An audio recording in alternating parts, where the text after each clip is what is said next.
Look up the word crazy in the dictionary, and you might just find an asterisk beside the definition that says, listen to the Subiquitous podcast featuring Sue Duffield, and you'll find out what crazy means. Sue's travelogue journey of unfiltered stories, impossible miracles, and faith-filled fun will be revisited right here. So buckle up, and let's get going with this humorous travelogue of an unfiltered saint, Subiquitous.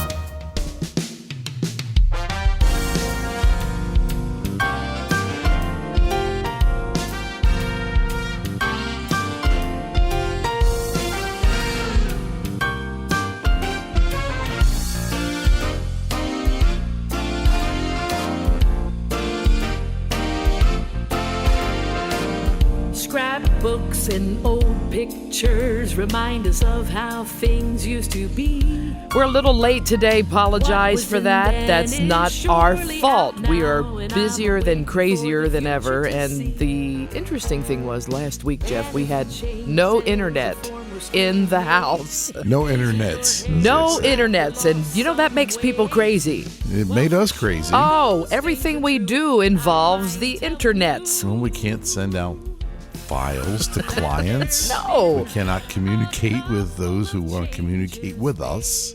Right. So our normal release scheduler, okay, that normally would release this episode normally in the morning, okay? We're a little delayed. Normally. Right. Normally. Just the normal. Not the Abby normal. Abby normal, but we aren't normal. But anyway, this episode is exciting because we are going to take this whole packaged 30 minutes to talk about the new project called Couch to Kitchen Favorites that we're releasing as of actually a few days ago. But the official release day is today. Couch to Kitchen Favorites. Songs that we have loved over the years, and we do on our Couch to Kitchen virtual live stream every Thursday night at 8 o'clock Central, 9 o'clock Eastern on YouTube, as well as Facebook Live, and also live on Twitter. And I'm trying to get it out on a few other platforms, but we'll see how that goes in the next couple of weeks.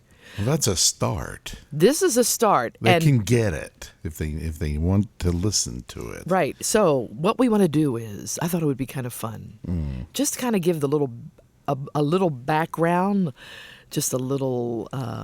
This should be exciting. How many... Do we know off the top of our heads, and we're just really coming off the top of our heads here, how many albums that we have recorded in these many years? Albums? Yeah. That's how my father used to say it. Yeah. Albums, I think there's no counting your involvement with all the projects you've been a part of. No, but that's hundreds. not Sue and Jeff or Jeff and Sue or whatever. I think, if we're married 47 years, my guess is we're probably around 30 albums, because at one point in the beginning, we did almost one every year. Yeah, we had nothing better to do in those days. And then as we got busier and having families and being diversified in our ministry, doing different things. And I'm the plumber whose pipes leak. Because I'm busy doing everybody else's albums. And so, there's only so many hours in a day you can do studio work. I bet it's close to 30 if we go back and count. I got to figure it is. It might even be a little more than that. Yeah, there are people that probably know this, like my brother. Yeah. He's like the New Jersey statistician. That's easy to say. It's hard to say when you have a lisp. Yeah. But he knows more about me than I know about me on some things. He's also the family historian. That's right. And so if you want to know something, he's the last remaining historian, because we have lost all of our other family members that remember these stories. But there was something we had to ask him the other day. Oh, I know what it was. It was a picture of your grandparents sitting on your dad's motor scooter many years ago. And we were wondering how old they were in that picture. And he gave us the bad news that they, in that picture, were about the same age that we are now. Oh, dear Lord. I know. And I thought they were old. I thought they were old, and they Well, were. they were. I Well- mean, they were close to 70 Yeah, but at now that time, and I don't and think that's you old were anymore. no, and you were in your early 20s, or no, when that picture was taken, you maybe were 20. maybe. So Yeah. it did appear to be old. right. Things have changed. Well, speaking of changes. Okay, a couple of changes. Yeah, in fact, that's one of the songs that's on the new project. We're going to start. What a great segue. We're going to start right at the top, though. This is a very eclectic array of music for us to do on one project. You like to say that word, too. I know. Yeah. Now we go back to the early 70s, and even the second album we did together, which was listen to me, which was called Together. You could calm down. It's okay. No, the second album we did together was not called Together. What was it called? It was called The Love Album. No, Yes, the one we ma'am. did in high school. That was called Together. It was the first album we did together. That's why we called it Together. That's what I said. No, you didn't. You Well, said it the was very second first one. album we did, I say, was Sheltered in the Arms of God. That's right. So it would be number 3. The Love Album would be number 3. Right. Right. That's what I was trying to tell you. Okay. So nobody cares about that. We'll go back and check the tape. But Go here's ahead. what has worked for us Yes. on the live stream, and I shared this at the Potomac Network Ministry Family Camp this past week about involving different kinds of music styles and different kinds of music genres. Yes. We're reaching a far broader audience than we ever saw in 50 years of singing. Hence the word eclectic. Yeah. So it's interesting because on the actual broadcast, we start off with oldies, we start off with some standards, we start off with some classic hymns. Like? And, well, like the song Hey There, which was made popular by Rosie Clooney. Mm-hmm. And you created, I think, one of the nicest tracks for that. I love That's that a track. nice song, and it was fun to do. It's out of our norm.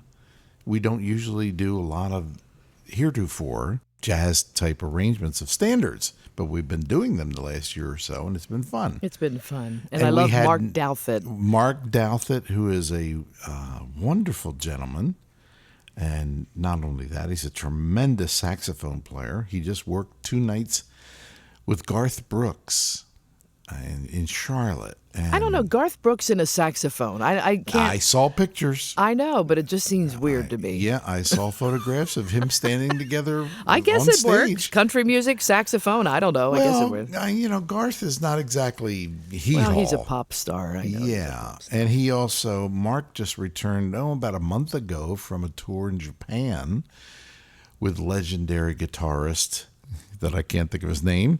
I want to say Lee Ritenour. It's not Lee Ritenour. Larry Carlton. How could you forget that? Well, I had Lee Ritenour in my head, who was also another wonderful. So we have a guitarist. lot of influences. Great player, and he was so happy that we could have him join us. I love when he plays. Yes. And then we go to cut number 2 on the album called Couch to Kitchen Favorites that is available, by the way, on all of your streaming platforms as of today. In fact, even YouTube, I saw it, Jeff. It's on YouTube today. Oh, cool. And it's also on iTunes that they can buy it. It's even better and than streaming. Amazon Music. Let's see where else it's also on iHeartRadio, Pandora, Yep. Spotify. Yeah, and we're in that unfortunate positioning of the culture right now that a lot of people aren't buying music anymore. They're listening to it live stream. But in order for them to help us, they could actually buy the music. That would be helpful on iTunes, or they could also buy it from SueDuffield.com for the hard copy. Yes. We actually sold. Are you Yes. ready for this? Do you have it? Dun, dun, dun, dun, dun, dun, dun. I think we sold about 17 copies, hard disc, That is impressive. at the last event. That's shocking. For us, that's very impressive, considering half of the crowd doesn't listen to CDs because No, they're they under don't. 30 years old. I know. In fact, one of the You under 30 crowd, go buy a CD player. pastor told me, he said, I haven't had a car that had a CD player the last 4 years. I make CDs for people for a living. I make the music that they put on CDs. I don't have a car. Well, I do have one car. Yeah, our 2015 Honda Fit. Our newer car, our 2018 automobile, does not have a CD player in it. But word is they're going to put them back. Well, I've heard that. There's been so many complaints, justifiably so. Yeah, absolutely. I think it's ridiculous. I mean, how much room does it take? Well, and what a lot of artists are doing is they're taking their music and put them on USB. Well, they've been doing that for years. That's flash true. drives. Right. And we need to do that, by the way. And I told that to somebody the other day that were considering that, and they looked at me like, huh? No, you do it. That's right. Yeah. Well, the second song, too, is interesting. We did Could It Be I'm Falling in Love, popular song back from 1971 from the Spinners, The Sound of Philadelphia. Yep. And the reason we did this one is because I have loved The Sound of Philadelphia for years. And, of course, being an old radio DJ of the old days, I just loved the Spinners. I have loved their music. Dun, dun, dun, dun, dun. And you know what was fun, Jeff, is singing this song for a caregivers conference in Gallatin. Mm-hmm. And I looked at the crowd, and most of the crowd there were probably expecting us to do something else. And you hit that intro of that song, and those ladies, they stood to their feet, started clapping and singing. I'm thinking, aha! Yeah. We got it. That's right. And we like, as you said, we like the Spinners. There's a good possibility that the original recording of Could It Be, I'm Falling in Love, had my cousin on it. Right, and there's a good chance because he for played that. in he played in the group up there in Philly, the string section that was hired to do a lot of those sessions. Frankfurt and Wayne was the mastering studio. Sigma Sound was the recording studio. Right. A lot, the Spinners, OJ's. Such great music. Was my goodness. all that stuff was know. recorded. Me and Mrs. Jones, Billy Paul, among others, many others, was recorded. And you did another. it's very eclectic, but very more of a modern, updated version. A little bit of an arrangement to that. We didn't go too far away from the original. That was because fun to sing, by the way. You can't improve on perfection. So much so, Jeffrey. As we were playing the mixes in my car, going back and forth to pick up my grandson. Yes. Were you translated? No, this is what I did. I put the song in one day just to listen to your final mix. Okay. And Nolan was in the back seat, in his car seat, and I said, "Oh, Nolan, listen to this. This is Mom's song." Now, all I did was say that once. Oh, yeah. Now, every time he gets in the car, he'll say, "Oh, can you play my mom's song?" There I you thought, go. There you this go. is good stuff. Well, then cut number 3 on the album is Peggy Lee's All Right, Okay, You Win. Okay. We actually got away with that at that ladies' tea at the Potomac District camp. I know. And they loved it. They did. I was shocked. They were actually answering you. They were going, "That's right, all right, okay. It was like echo. Yeah. Yeah. Well, the truth of the matter is, don't tell anybody. Christians actually listen to secular music. music. They do listen to that Don't stuff. even tell me that. Yeah, let's not share that because we don't want that to get out. No. And then cut number 4 is a song we did way back when, Let Me Be the One by Karen and Richard Carpenter. We actually recorded that first time on the Love album that you talked about. In 1975. Oh, dear. When we did that. You know what? And I said this the day you did it. I heard you sing that, and I heard the first few notes, and lo and behold, 47 years later, you sounded the same as you did. Well, I won't say the same. It was the same sound that you did in 1975, only better. Only better. There was what I'm trying to say is there's no deterioration in your singing. That is very kind of you. Well, it's the truth. I mean, it just hit me. I know, but listen. And it sounded great. In your reality, yes. In my reality, in my head, I in know this what closet. It takes. I know what it takes. In this sacred closet of recording, I hear right all next to the suits. Yes. of the discrepancies in my voice over the year. I do hear the aging, but I also do hear how my voice is lowered over the years. Oh, there's no doubt there. there. It's all that smoking I've been doing. I know. Anyway, so then cut number 5, which is my favorite on the whole album, okay, is the one I don't sing on, except for when we have. That's so funny. Oh, Happy Day. Yeah. This is such a Oh, it's so good, Jeff. Thank you for doing that. And then we have the very famous Angie Prim singing and Gus Gacious and myself doing the vocals. Yes. Oh, honey. Thanks to Rick Sandage in his studio and allowing us to go up there. And it sounded great. And let me tell you, really I did. was... And yourself. Don't leave out yourself as singing the third part. I know, but you need to know this. I know how you feel when you're playing with, musicians that are just prolific in their gift. And You up your game, don't you? up your game. You have done that for years. And I have to tell you, in the studio, I have not worked with singers like I worked with For a while. for a long, long time like that. Yeah. And boy, I'll tell you, Angie pushed me, man. Oh, Angie, you pushed me. And you all sang. That's the wonderful thing about Nashville. Yeah, that it was does. Really, because you just get good people here as it's- far as talent it's just what is they concerned. do. It's what they do. And Yeah, and they're here because they're good, and they're here because they're talented, And and Gus- they've worked at it, and they're good people, and it was fun to listen to. For once, the Duffields did background vocals, and I didn't sing. yeah, that was nice. It was very nice. It was very nice. Well, Gus Gacious sings with Triumphant. No. Who does he sing with? Tribute Quartet. Tribute. I'm sorry. Forgive me. He's Oh, Lord. sung with different That's right. quartets. That's right. He has. Tribute, Legacy I meant to 5 say. Quartet, That's right. but now currently with Tribute Quartet. Tribute was in my head. Triumphant came out. And when Josh Singletary, also of Tribute Quartet, hears that, there's going to be a mafia group coming looking for you. But that's it. That's right. I love them all. They're great guys. Yes. Anyway, and then Bring Back the Music is a song I wrote years ago, and we are bringing back the song because of the title, Bring You Back the realize Music. that you wrote that like 30 years ago? I know, it's crazy, but I love the new arrangement. And you know what? What a great song! As we've been trying, as we call it, like a beta test. We've been trying that out as being the very first song that we sing at an event. And I'm telling you what it does. It sets the atmosphere for what's coming. I really, it's like Jack Hayford said years ago.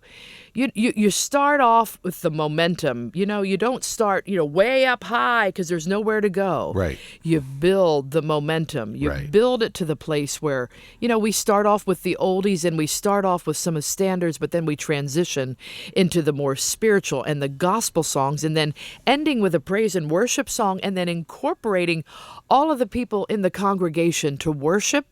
Oh, let me tell you, it took me, 47 years to figure this Not one out. bad. No, it's not too bad. You're on top of things. I know. And then the seventh cut on the album is called I'm Not Giving Up. This is another favorite because This goes back to our roots, as we say.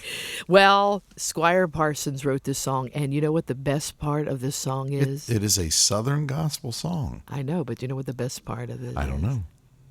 It was fun to do. It's Jeffrey Pearls. Well, yeah. Jeff Pearls singing bass. Our secret weapon. Oh, The best singer, listen. the best bass singer in the city of Nashville. There is no bar doubt. none. Yeah. Jeffrey Scott Pearls. Yeah. Who would know? Have the same name as you. I know. And he and Angie Prim and also Gus Gacious and myself, we actually do a quartet behind It's a me. big quartet. It is awesome. Yeah, but it's I'm a not just quartet. bragging. I'm not bragging on me. I'm bragging on them. Well, that's okay. It You was can do that. great. It And they was. did a It great was. job. And I am just, We I- even gave Jeff just a couple of solo lines. we didn't give him any money, but we gave him some Yeah, right. Because he needed the exposure. He's an up and coming singer, and he needs to get his name out there. So then the we eight, did pay for his dinner. right? We did. We took him out to Toots here in wouldn't Murfreesboro, I take think it any was. money, No, but I know that's it. 'cause he's It's not okay. well. He's weird. Yeah. But anyway, then cut number 8. Oh my goodness, Jeff. I had a dream and a vision as a little girl to become this great singer. And during the summer months in Cape May, New Jersey, they would have these summer concert series at the Christian Admiral. Oh, my. And people like Feg Springman and, different artists. What was the Champagne lady from... Norma Zimmer. Norma Zimmer What would was the come fellow's in. name that was his last name was Robbins? Wasn't he? Was Broadway? Oh. Serious theater. Yes, he was one of them Yeah. there also. Well, one of them sang, "Oh, I never shall forget the day when Jesus gave my sins away." A song by Ralph Carmichael. Yeah, And you did not sing it. No. like that. No. No, No. no, no, Oh, no. no. As an arranger told me yesterday, as a matter of fact, when we played it for him, he said, you put a little bossa feel in Bossa. there. It sounds Bossa like Brazil Nova. 66 and Sergio Mendes. Giancarlo Jobim. Well, I and I think is how you love say that. it. And I have not done that. You've never live done yet. that like that. Oh, well, no. No, I you haven't done the cut live, but I will this coming week. I promise. That's a new direction. Oh, I that never song shall style. forget the Yeah, day. But it's a great. It turned out What really a good. great song, Jeff, and thank you for that arrangement. Thank you for thinking up that. Well, I tried the traditional approach. I did a track with the traditional orchestral approach, and I sat there. It didn't work. I just sat there and went, eh. And when I got It didn't work. I did all that work and got it done. And I went, nah, it's just not working. I'm just so glad you discovered that before we actually put it to print. And then, well, yeah. And then it wouldn't have gone that far. No, but I I know. just listened into it. You didn't even sing it. And I just did not like it. What I had done, the way it turned out, nothing against the song. And a little sidebar. And that's when we a went little with the bossa feel, yeah. as they say. And it works. A little sidebar here. Just a sidebar. You work with a lot of musicians and you work with a lot of artists and you work with a lot of singers. And one thing that I have given you permission over the years is for you as an arranger to do your thing. And I'm always sad when there are some people that just feel like they have to micromanage you. You do your best work when somebody says, here it is, go for it. And I'm telling you. Because you know what happens then? When someone says that to me, it's like putting a piece of meat in front of a hungry dog. And you want to do better. The creative juices, if you will. I know, I've seen it. Start I've to witnessed flow, and there's two directions my abilities can go in. It's coming up with something new, Right. or it's copying what's been done. Now, I will say this. And both of them require a lot of work. Yeah. Trust me. My only beef with you has been all over the years is Yeah, that because there was a couple. yeah, I don't like when you tune my vocals. Oh, yeah. Listen, Well, I'm old okay, school. I'm old school. I know it. I don't want you yes. making me like a Milli Vanilli thing. I don't want that. I want. Milli Vanilli. I don't want that How about sterile. Cher, the robot sound? Yeah, I don't want that robotic Well, that sterile. ain't Everything there. has to be on key. Now, it ain't there. We no, got I don't want to rid be of it. Maud Amy. Careful now. like she used to do. Careful. But I love it. And listen, I'll go back in the studio and I will re-sing the song 50 times before I'll let you tune me. Yeah. Until I get well, it right on that myself. used to be the way we did it. Well, and you know what? To me, it's much more gratifying. You're showing your age. All right. And then the next song is Couple of Changes. We did that one when? In the late 70s? 1976, 77. And so- we're in there in that ballpark. Every yeah. time I sing this Again, song. you wrote this song. This was something you wrote. Yeah, but I think about it. What were the changes back in the 70s? You talk about changes in 2022. You need to You know. get a picture of us with our grandchildren, and then have one. Can we do this in our concerts and then have a slide presentation know. of you and I? Well, maybe we'll do how that. we looked when we did the song for the first time. There's been a couple changes. It's a lot. And it's not just the grandchildren. Oh, the hair, the body fat. All my fat is now low. I'm on the low fat diet. Oh, that kind whatever, of thing. yeah. Well, and then after that, we do I Got Saved. One of my favorite gospel songs. Selah did it years and years ago when, I'm trying to think what conferences they were a part of at the time. They were part of Beth Moore and a few other Living Proof conferences around the country. Yeah. And when I first heard that on the radio, I thought, we need to do that song. I'm undone by song. the mercy of Jesus. Good song. I'm undone. I am undone. And we had playing on that song the one and only Roger Eaton. Oh, Roger, the guitarist. Roger, the guitarist Yeah, and singer. man. Roger has worked with Joe Diffie. He's worked with Barbara Mandrell. Right. And recently spent the last 10 or 11 years with the Oak Ridge Boys. He's a good guy. Such a And good he's guy. a wonderful guy and great studio musician and great friend. He and his lovely wife Leanne have become friends of ours, fast friends, as they say, as opposed to slow friends. And we kind of let Let Roger him rip, cut man. loose. Yeah. There's another example. Don't micromanage a wonderful, gifted guitarist. Just kind of give him some guidelines. Yeah, here's my philosophy on that has been this way for many years. When you're going to bring in a musician, you pick someone that knows what they're doing. Yeah, man. And then I don't know how to play the guitar. No. I don't know how to play the saxophone. I certainly don't know how to sing bass. Right. So I turn these guys loose and say, here's the song. You hear it. You hear the style that it is. Go for it. And let them do their thing. Yeah. Let them use their God-given talents. And Roger did that on that song. He also played on Could It Be I'm Falling in Love. Right. I forgot to That's mention right. that. That's right. Any other musicians that we forgot? Not yet. Okay, so then we go from that to Nothing Shall Be Impossible, which features again Mark Douthat And on the saxophone. Here's the other musician we were going to forget. Okay. Kelly Back played on that song. Kelly is a session player here in town. Tremendous talent. Good guy, Played for the too. Hinsons many years ago. And I'm sure other folks He's as well. part of the Huckabee Show band He with is Trey Corley. He is right? on the Huckabee Show Yeah. band. So thank you right. for reminding me. I got to make a phone call about that. And Trey then we called go. me. That's right. And then we go from a remake of LOL. And the reason that we did this again is because what we experienced on Wednesday night at Family Camp, which was broad-based, there were 100-year-old people in the room and there were 8-year-old kids in the room. And the whole section to my right were all the teenagers. Yep. And they just really responded to this song called LOL. Well, that they've never heard a song in church written about texting. No. And of course, texting is where they live, as they say. And it occurred to us, too, that the LOL song was not on any streaming sites.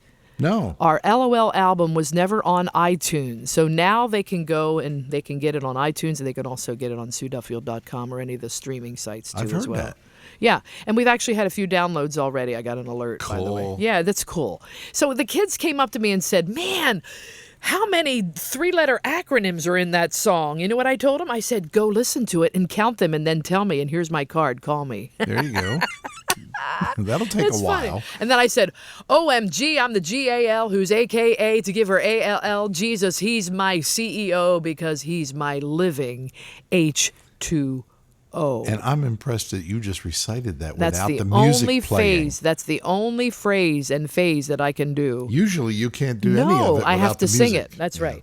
And then finally, Psalm 23, which is a great worship song, which I think this isn't a showmercial, folks. This is really just an opportunity for us to just share with you the kind of the in-depth side of what went on as we were recording this album. By the way, I was fighting allergies while we were recording this album, big time. We were just going through a lot of craziness. Last week, like we said, our Wi-Fi was down. We had so many obstacles to overcome to get this album done. And now it's finished, and I'm just so grateful. And Psalm 23 was a great way to end the album, I think, because it takes us into that worship of experiencing It's a great hallelujah. song. I am not alone. That phrase, it haunts me in a good way. You are not alone. I am not alone. And praise God for that. So it is available on SueDuffield.com, the hard disk. You can order that, Couch to Kitchen Favorites. And it's also on most streaming sites at this point of, what's today? Today is Friday, July 22nd. It is the 22nd. That's right. So if they're listening later on, it's available, obviously. And we are so grateful that you've been a part of the... So anything else, Jeffrey, that you'd like to say about... Just that overall, I'm really happy and pleased with how this album turned out. It is our latest one. I don't say last one because I don't think it is. No, probably not. No. It is our latest one, and it's like 47 years of experience and mistakes are all coming together that we kind of have an idea what we're doing now. Oh, and I also want to say, and I'm using the microphone now, thanks to Larry Seitz for just Having show that microphone in his house when we went to visit them. What is this mic that I'm using? I don't know. I'd have to go in there and look at it. I can't remember the name of it. I can't remember the name of it, but... He had one. It's a no, it's not SM. It doesn't even say on the outside. No, I it can't even doesn't. read on the outside. Yeah. It has a picture that looks like a Saturn on it. I think it's Sterling Audio. I think that's the brand name. That I might think. be right. But don't hold me to that. Anyhow. Well, and then as we've known, there are, I've sung on thousands of dollars worth of microphones over the years. Mm-hmm. There was one that I sang on, that Neumann. It was like, oh. That was a $2,000 microphone. It would make anybody sound good. I said, man, but I want to sound sound like Karen really Carpenter. That was the one. But this one has a great sound, and not all microphones work for certain vocals. No. Voices, you have to experiment. But Right. this one works for yours. It did work for me, and it helped me with my S's. We did a couch to kitchen when we were at Larry and Susie's home in Florida in and March. that worked there. And it sounded so good that, as they used to say, the razor worked so well, I went out and bought the company. So we went out and bought the microphone. Yeah. Well, we're going to close out, Jeff, and thank you, by the way, honey, and I mean this sincerely. This is not I'm not, self-gratification here, trying to make you look better than what you are, because I know your faults, man. And I know when I hear something on a track and make you solo it up, and I say, I don't like that, I'm probably the most difficult person to work with in the studio. I refuse to answer on the grounds because that it might alter my life substantially. No. It is pretty disastrous when you have two perfectionists. But here's the cool thing is that I always want the bottom line. And the bottom line is for them to experience the love of music, and if nothing more, expanding our horizons as believers. And God has put us in a position many times to sing before non-Christian audiences. Yep. In fact, not just but a few short years ago, Jeff will remember this, I sang for a communications day at San Jacinto College just outside of Houston, Texas. And I was there. In the entire room, there were maybe 100 people there. I was pre-warned, and they said, Sue, to be quite frank with you, most of the people you'll be singing to today are not born again. And I did not freak out. You know why? Because that is my audience. I want a chance to be able to speak into the lives through great music, through oldies, through standards, through love songs, through maybe some pop rock, maybe even whatever, just to open their hearts and to open their minds. And then when I sat down, one guy all the way in the back who was a Muslim raised his hand and he said, I just got online and I found out that you're also a gospel singer. Is that right, Sue? And I said, yes, that's my main focus. And he said, man, you can't leave. We want to hear some gospel music today. And you know what I did, Jeff? I ended the entire program of at least 20 minutes worth of gospel music and worship music and got a standing ovation at the end. I honored the president of the college when he called me and said, come and do a communications day. But at the same time, I didn't hide the gospel. I allowed someone to say, hey, we want to give you permission to do what really is in your heart. And man, you know what? Let me tell you, as the culture does change, and, we adjust our methods to be relevant. I believe that's what you and I have done. And whoever God brings our way, I just want to be cognizant of my rich history of music. And I want to see it as a foundation for the future.